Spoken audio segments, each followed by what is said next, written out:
talk to me a little bit, because some of you have ideas to communicate, but there could be things holding you back from communicating those ideas, and because you can't communicate them well, you can't maneuver in the system.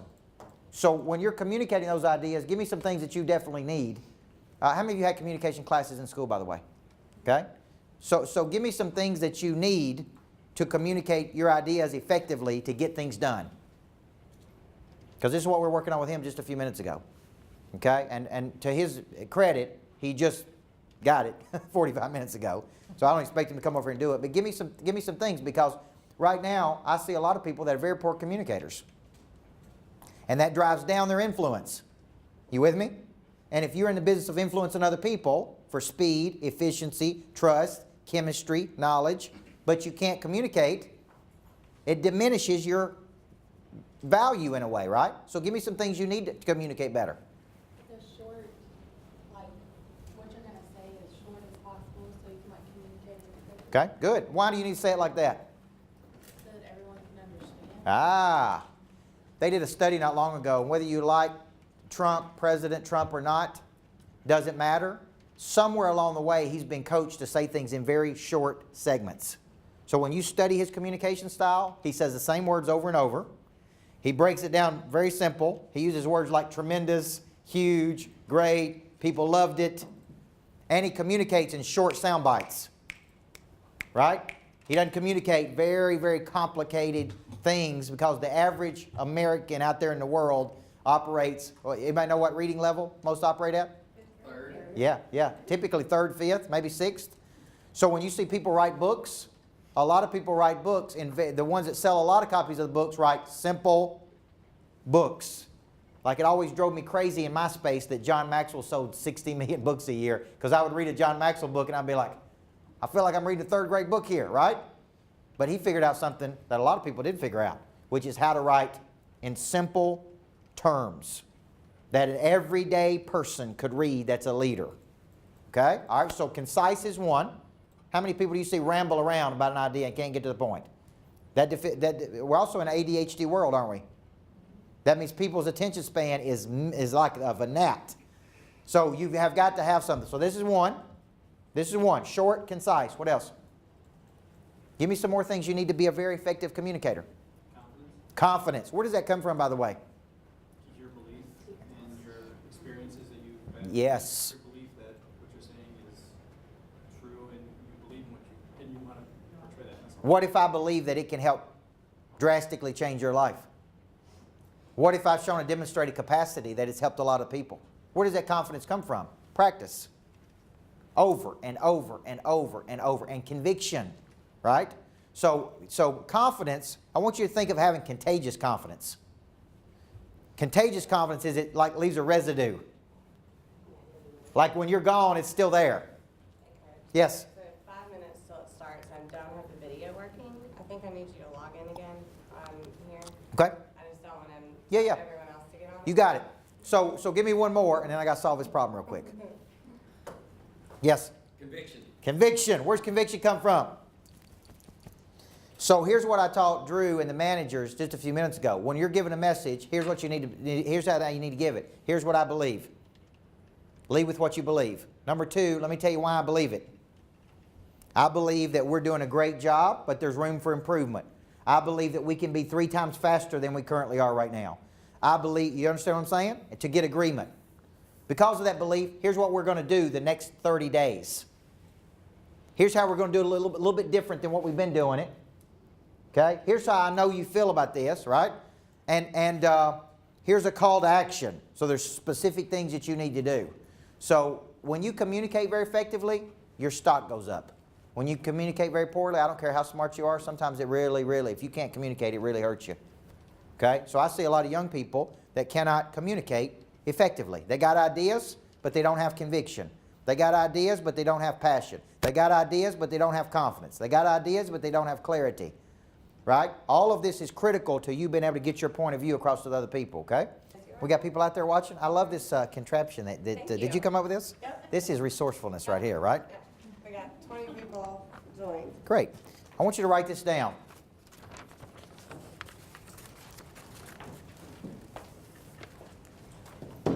When you give yourself permission to quit, quitting becomes a habit.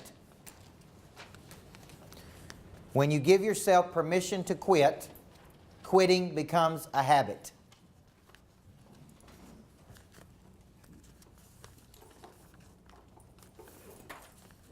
I want you to think about right now all the bad habits that you have in your life. And ask yourself this question, is quitting one of those? Do you start things? Do you get excited and start with good intention? And then you fail to follow through? And then you experience guilt? You start something, you fall off the wagon, and then you feel guilty about it. Okay, now I want you to think about that one thing, and it's different for every person in here. Okay? But if it becomes a habit, I always said this, the first time you give yourself permission not to go to something, you never go back. That's one of the lines I use with the gym. See, I got in a habit for many years of working out in the mornings. And then one morning I woke up and said, man, it still feels so good to sleep. And I kind of said, it's okay if I don't go today. But I was in a habit of doing it every morning. Every morning I did it, I walked out of there at 6:15 with higher optimism. My endorphins had kicked in. I had better productivity days. I had more energy when I got home from my daughter. Every morning I went, when I left, I felt great. All of these positive things when I got up and went. My outlook was better. My days were better. Everything was better. But one morning I said, you know what, I'm just going to sleep in. And I gave myself permission to not go. That one day turned into 3 weeks. Then I started justifying it and rationalizing. Oh, I'll work out on my own. I'll walk or run or ride a bike or go swimming or I'll do that. And I did it some days. Some days I just slip in. And I learned something for that, is I had a good habit and I gave myself permission to quit. And once I gave myself permission to quit, it was easy to quit more. You ever find that in your life? So I want you to think about that one decision carries over to other parts of your life too. When you give yourself permission, right? Like I love wearing comfortable clothes because I'm an old coach, you know, and it's the coolest thing in the world getting to wear like dressed up pajamas to work every day. Because coaches, we can wear warm-up suits, you know what I'm saying? And I'm so tempted some days, it's like, man, can I just give myself permission not to wear a suit or not to dress up or not to have to look, you know, right? To be comfortable. And then when I give myself permission one day, what do I start saying the next day? Man, it'd be so easy to wear comfortable clothes every day, wouldn't it? You follow me here? Although I know appearance is critical to how people perceive me. The first time I give myself permission not to do it, okay, and I remember a woman telling me this once, all the women here appreciate this. I said, man, you always look so nice and professional, and you always got these heels on, and you always look so pretty. And she said to me, she said, let me teach you a lesson. She said, there ain't nothing comfortable about looking good. You believe that? There ain't nothing comfortable about looking like this. But I thought, man, that's good, right? Because if I give myself the ability to be comfortable, that's the easy way out, right?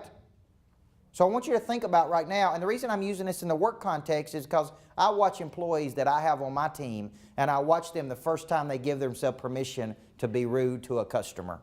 The first time they don't do something that they're supposed to do. The first time they kind of make a smart remark to one of their coworkers. The first time they give themselves permission to not follow through on something. The first time they take a 45-minute lunch when they're really only supposed to take a 30-minute lunch. The first, I watch and I'm like, see, they're giving themselves permission. Then they start justifying it, rationalizing it. Does that make sense? And then what happens is now we're in this game of giving ourselves, and then we just start slipping and slipping and slipping and slipping until there is no standards anymore. So I want you to think about some area in your life that you let yourself slip in. And don't think that don't affect every area of your life, because it does. Because once you have a habit of something, like just remember this, an object in motion will stay in motion unless acted on by an outside force. An object at rest will stay at rest. unless acted on by an outside force. Many times a person has to walk into your life and say, I can't give you permission to do that anymore. Typically it's your manager. And your manager says, hey, you got a lot of potential, kid, but you've let yourself go a little bit, and you're getting a little sloppy in your work, and you're getting a little lazy, or you're whining too much, or you're complaining too much, or you're making excuses too much, and I can't let you do that because I wouldn't be doing you a favor. Like, right, my daughter was throwing a fit this morning. She's 4 years old, and I had to sit down and talk to her, and I said, this is not acceptable. You do not start your days off by whining and pouting and throwing a fit. It'd be great to be my daughter, wouldn't it? Wouldn't you like that? And I'm like, you know, but I'm going to tell you something. If I let her do that today, then she'll do it again tomorrow, and she'll do it again the next day, and she'll do it in the next day. And I'm saying, look, we're nipping that in the bud. It ain't happening. We're not. You don't see me crying. Start my day, even when I feel like it, right? You don't see your mama crying. Start her day. You're not going to start your day off acting like this. So just stop it right now. And what I'm doing is I'm stopping that habit. So for you, when you think about what we're going to talk about today, which is a system of efficiency, and I'm going to draw a correlation to a new movie that's out, because how important is efficiency in what you do every day? Is it very important? It is vital to what you do every day. Not long ago, because when I show up and I quit on things, I don't follow through. Quitting is really followed up, right? We've all quit on something. I mean, I remember in baseball one summer, I was very bad, I wasn't performing, and I quit. I just walked in one day and quit. You know what? Because I couldn't handle the pressure. I've regretted that decision my whole life. Why did I quit? Because it got too tough. And I wish somebody would have said, I'm not letting you quit. I'm not letting you quit on me. You're too good, you got too much potential. You're not quitting. But they just said, okay. Probably because I was real bad. They was like, okay, just quit then. But my point is, when it comes to efficiency, what you do every day, I want you to think about how big-time people see something through to their logical conclusion. A big-time person takes something and sees it all the way through to its logical conclusion. That's actually a definition of motivation. One definition of the word motivated means I take it and I see it through, even when I don't want to do it. I don't feel like doing it. I don't want to do it. But I take it and I see it through to its logical conclusion. I don't want to get up in the morning and work out. I don't want to go see a trainer, but I see it through. And you know how I feel every time? How do I feel? Like $1 million. Like $1 million bucks. I don't want to do it, but I know I need to do it. So when you think about a system of efficiency, efficiency has a lot to do with thoughts, actions, and how fast you see something through to its logical conclusion. And then you start saying, well, you can count on me because I always see something through to its logical conclusion. I want you to think of a person on your team right now, no names, that has a hard time taking things and seeing them through to their conclusion. At different times they just quit. Or they whine, or they pout, or they complain, or they make excuses. And how does that affect how you feel about them? How does that affect your trust level with them? How does that affect your confidence in them? How does that affect the reliability in them to know, hey, I can't bank on you, man. I can't bank on you. I give you things, halfway do it. See, now let's draw it back to that. If you halfway do things, you halfway look at files, you halfway do things. See, go back to when, because you got a habit of quitting on things. Does that make sense? If I got a personal habit of quitting on things, I quit on these files too. Because I don't want to do it, or I don't feel like doing it, or I don't want to show up, or I don't want to follow through, or I don't want to do it the way it's supposed to be done, or I don't want to hand it off appropriately. You know why? Because I got a habit of quitting on things. And when I look at people that I coach, their habits, I say, if they try to quit on me, you know what I say? What else have you quit on? Coach, I'm always quitting something. I started a new diet and I quit that. I started a workout regimen and I quit that. I started to go to bed early and I quit that. I got married and I quit that. I started to do this and I quit this. You see what I'm saying? They got all kinds of things they quit. Now, until we solve that problem, is that going to go everywhere with you? Yes or no? Yes. It's going to go everywhere with you, because the real problem is you cannot see something through to its conclusion. Why not? You're not mentally tough enough. You're not emotionally tough enough. You don't care enough. Right? And so when you're in the business that you're in, which is just manufacturing a product through an assembly line that is pumped out on the other side, how critical is every single part of the assembly line? Vital. Right? Well, that means this. when you think about this concept of every single part being vital, is it okay for you to show up and take a day off if it's vital? Yes or no? You know, I'm an old coach, and sometimes my point guard wouldn't show up, or my post player wouldn't show up, or my 3 guard didn't feel like playing that night, and they were 1 of 5, right? You like that?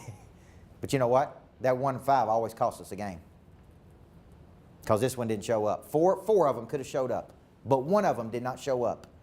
1 of them decided they didn't want to see something through to its logical conclusion. But you know when I typically found that out? In the weight room, during conditioning, because they always quit on us during that time. Does that make sense? The game was just a manifestation of them quitting every day when they were practicing. You follow me? The real problem is they quit in their life on lots of things. It just shows up when you're in a high pressure situation. When you quit, when you're in high pressure, it's like a light bulb on you. It just shows up. You can quit on your own when you're in isolation, but you can't quit when you're on a team. So, and I don't mean you physically quit. I mean you just kind of halfway do it. You gripe, whine, complain, mope, pout, feel sorry, blame, point fingers. So let me parlay that into this system of efficiency, and I'm going to ask you guys to talk about this at your table. There's a new movie out called The Founder. How many people have seen The Founder? Anybody? Okay. What did you take away from that movie when you watched it? Did you actually watch it? Yeah, they stole this guy's idea, but Okay. he made it better. Okay, all right. It's so funny what people take away. How many people have seen the previews of The Founder? Because it's going to be a homework assignment for you. This movie got me down. Okay, it is a movie about Ray Kroc, who did not found McDonald's, but scaled McDonald's. Now, what you're going to learn when you watch this movie that relates to you is McDonald's is just manufacturing a product through an assembly line that they sell, and what they're really selling is not how delicious the burgers taste or the fries, although the fries are pretty good. What they're really selling is speed, which is no different than what you're selling too in a lot of ways. Quality and speed. Quality and speed. Well, I never really understood the story of McDonald's other than they made a fortune. They made billions of dollars a year. And I knew Ray Kroc was supposedly the founder of McDonald's, but he actually did not found McDonald's. He did not create McDonald's. 2 brothers created McDonald's, the McDonald's brothers. And they created this concept that back in those days, I think is what, 50s or before, is that you would pull up to a drive-through, and they had a bellhop, and a little person would ride out there on, with roller skates, and they'd ask you, what do you want? And you say, I'd like a burger and fries and a milkshake. They would go back and cook it, and it would take 30 to 45 minutes. And you just sat there like this while they cooked the burgers. Well, these McDonald's brothers get together, and they said, you know what? What we really need to sell is speed. What if a person pulled up, walked straight up to the window, and said, I would like a burger and fries and a shake, and we grabbed it and handed it to them, which was unheard of in those days. So they go out onto a tennis court, and they draw up what a McDonald's should look like on the tennis court in chalk, and they literally practice how they pivot. I grab a burger here, I make a shake here, we put two pickles on there, one squirt of mustard, 1 squirt of ketchup. We cook the burgers exactly the same. We pump those puppies out, and it's a system of efficiency. They actually called it a symphony of efficiency. So they build this McDonald's, because I'm going to ask you where you think your inefficiencies are. They build this McDonald's, and it is amazing. And a milkshake salesman named Ray Kroc comes up to sell them a milkshake machine. And he sees this, and he's like, what? This is unbelievable. This is a true system of efficiency that pumps these burgers out fast. We need to franchise this. First thing they say is what? Now, you should get this from your business. What do you think they say? They say we can't control the quality when we add more people to the equation. We've tried. Now, does quality go down the more people you add that are untrained? Yes or no? Untrained people hurt the quality of the manufactured product. So they open up other McDonald's places, and they can't control the quality. The burgers are not the same. fries are not the same, the quality suffers, which is exactly what happens when you don't have a model to follow. Ray Kroc comes along and says, let's franchise this model, let's franchise this model. And they're like, no, no, no, we can't control the quality. And he convinces them to franchise McDonald's. He gets a little percentage. And he goes and finds people that'll buy it, and then he goes out there and builds it, and he sells it as fast as he can, and he sells people who don't care about the quality. Guess what suffers? The quality.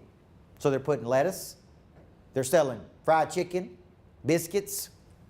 He's like, no, no, no, no, no. We sell hamburgers and fries and soft drinks and shakes, because 87% of people, that's what they buy when they go to McDonald's. Cheeseburger, fries, soft drink. You with me? Then he goes back and he says, no, no, no, let me get managers who believe the same things I do. Hungry, motivated, see something through this conclusion. We'll make sure those burgers are exactly the same, and then it completely takes off. And now the quality is there, and then they're scaling it. And then he runs into some problems. But before I tell you what the problem was and how he solved it, I want you to talk to the people at your table, and I want you to say, here are areas of inefficiency for us. We are not a symphony of efficiency right now because of this reason. What is the reason that's holding you back from being a symphony of efficiency? Because when I watch this movie, I'm like, we got all kinds of inefficiency. Does inefficiency cost you money, yes or no? If you knew how much money it cost you every time, you'd think differently about it, wouldn't you? How much? And you may say, I don't care. I'm just an employee at FirstBank. Don't matter to me how much money it costs us.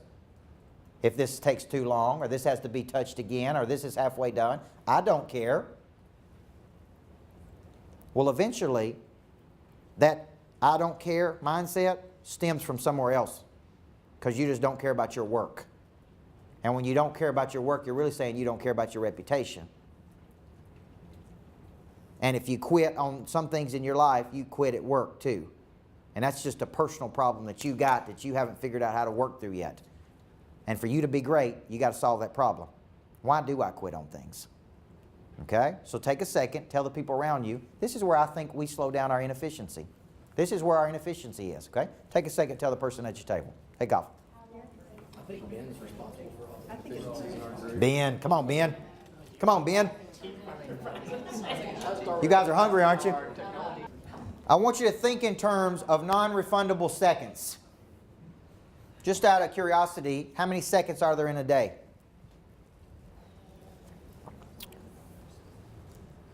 $86,400. There are 168 hours in a week, 24 hours in a day. Okay? I want you to think in terms of non-refundable seconds. Every second you have is one you can't get back. The most efficient people in the world do something with theirs. People that are very inefficient waste a lot of it. So think about a person that's got a lot of potential, and they waste that potential, and how much time they waste just messing around, doing nothing with their potential. What are they really wasting? Time and talent. They're wasting their time and they're wasting their talent. Well, time is non-refundable. It's actually a depreciating asset. I can't speed it up, I can't slow it down, I can't stop it, I can't get it back once I've lost it. How I spend my time determines my impact and quality of my life. You follow me here? Well, when I meet big time people that are producing at very high levels, they are very effective with their time. They are very efficient with their time. They do not have long, drawn-out, dramatic conversations that waste time. They do not spend time complaining, making excuses. They do not major in the minors. They don't goof off. They do, but they goof off when it's appropriate to goof off. They are very efficient. They have high-impact conversations with people because they start realizing how valuable those non-refundable seconds are. You with me? And if you're ever trying to get dressed in a hurry, you're sitting there looking at things like it's going real fast in it. Like I'm leaving here today to catch a plane to Minnesota, and trust me, I got to have every second count to make that plane. You follow me? I can't mess around. I can't goof off. I can't sit around and talk for 15 minutes. I got to go, okay? You got to start thinking about this. You got a plane to catch. You got to go. You got things to do, and you ain't got time to mess around doing all this stuff.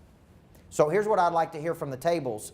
What are the most inefficient things that you can control? Don't tell me I do get that, hey, IT could be slow, speed could be slow, but you can't do anything about that one today. I want to know, you say, these are things that cause us inefficiency. Table 1.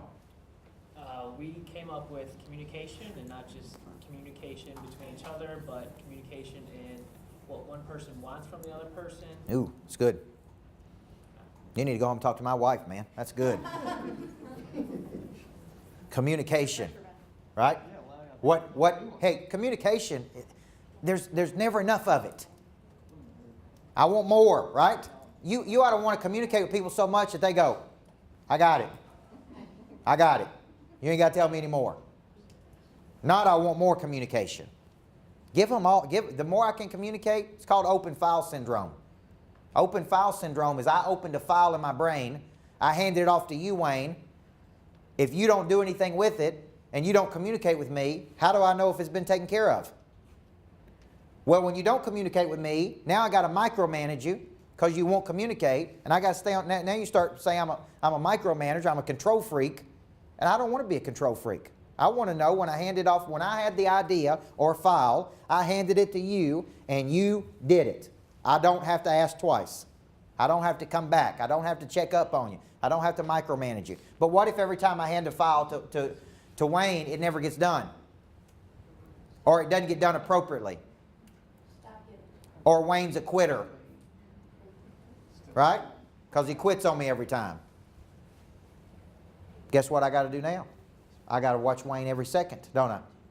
So you say communication, all right? That's one that you think could get better in all directions, okay? All right, over here, table 2. Your choice, Ben. Come on, Ben.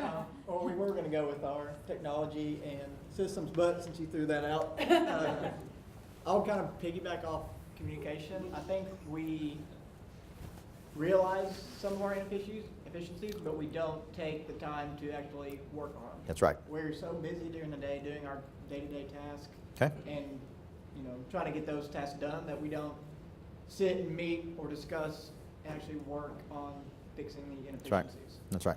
Now let me ask you this question. How many people are too busy to step back and fix the very problem that they know would solve the problem? How many people believe that? I hear this all the time. Too busy, too busy, too busy, too busy, too busy. Listen, it's going to continue to be a problem until you step back and solve it. It's going to continue being the same problem over and over and over. I hear this, being too busy sometimes is an excuse. It's a lazy excuse for I will not take the time to solve the problem. Everybody follow me here. If you were a coach like me, I can't tell you how many times. Now, I realize you're understaffed in some ways. You do realize that almost every company in the world doing any type of task and selling any type of thing is understaffed just like you.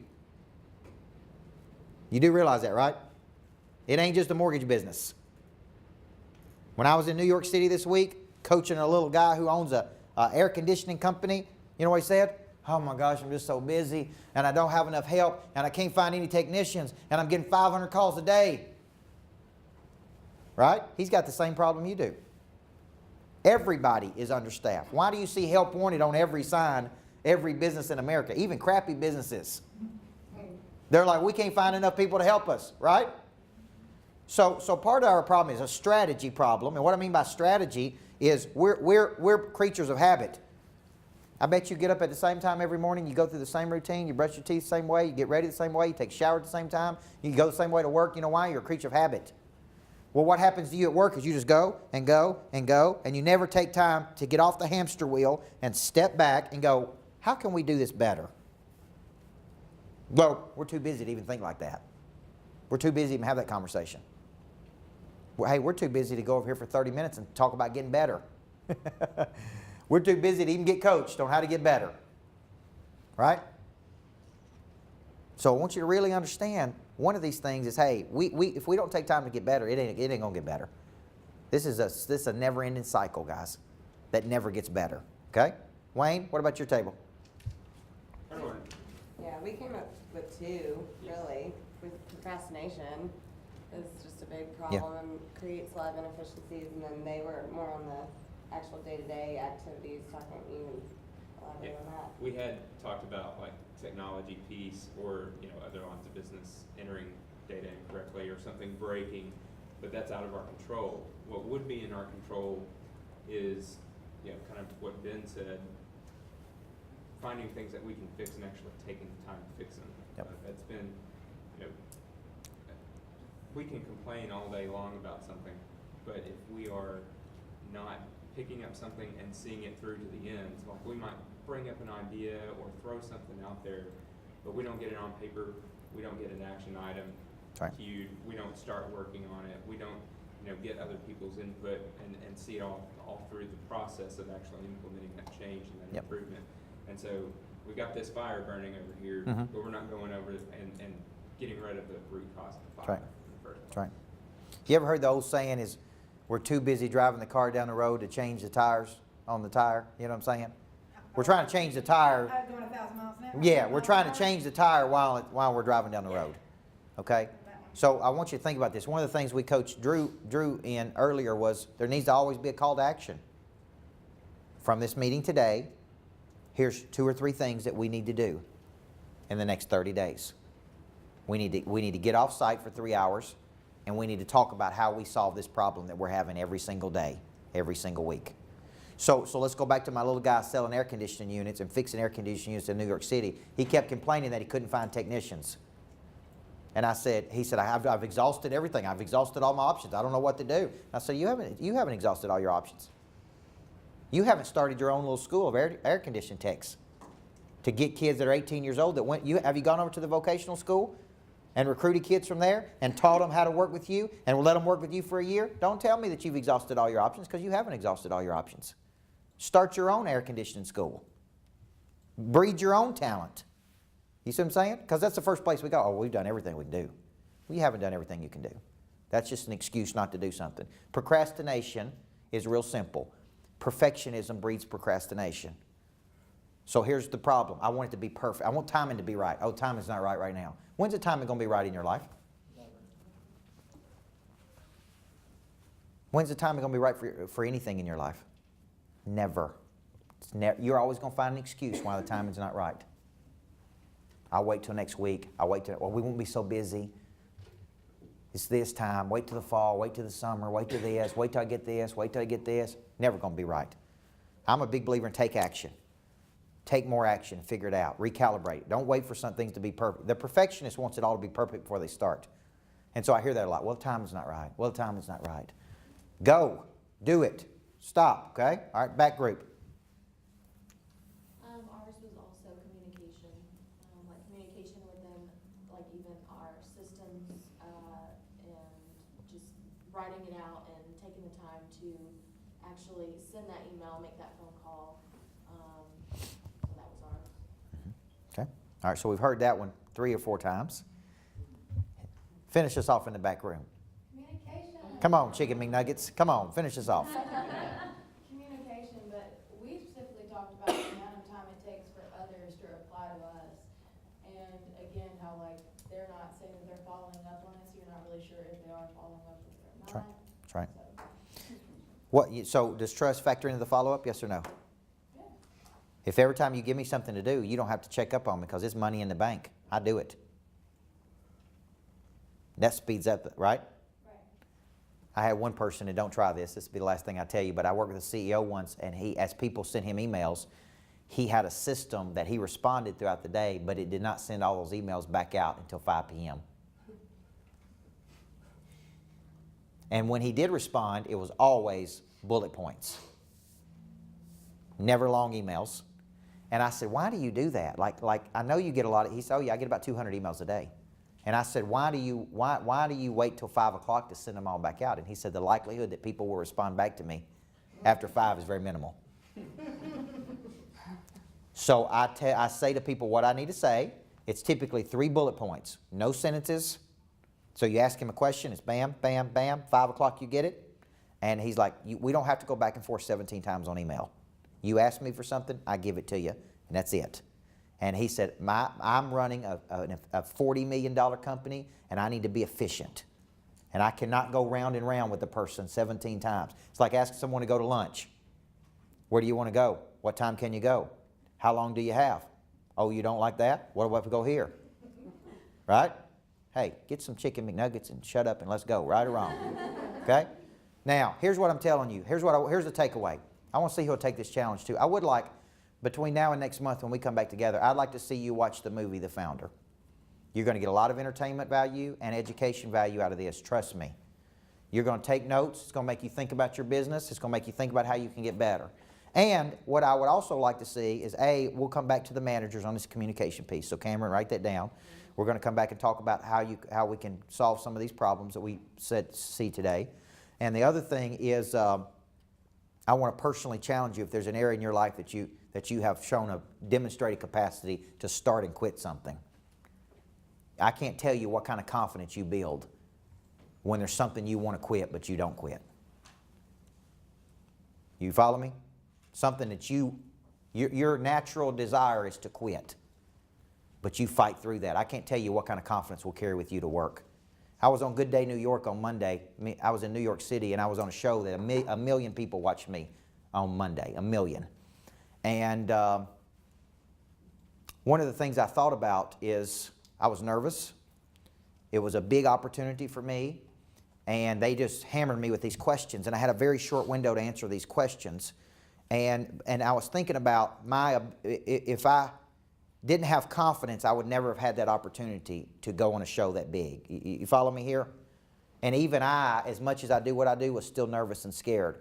But my confidence came from my personal life. And I was able to transfer that confidence to my business life. If I'm not confident in my personal life, I'm talking about me being a person, it'd be very hard for me to bring that to work with me. You everybody with me here? So I had to get it over here to have it over there. And because you live one life, one whole life. Not segmented lives.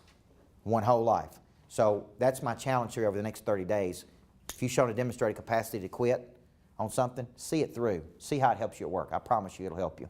And if you've been unreliable at work, this is your chance to say, you can bank it on me, man. You don't have to babysit me. I come with batteries included. I'm ready to go. I am totally dependable when you give me something. Okay? Close the open files. Fair enough? Thank you, guys. Have a good day. Is that everything? No, tell me when we're not. Are we done? We're finished on there? The movie's over? All right.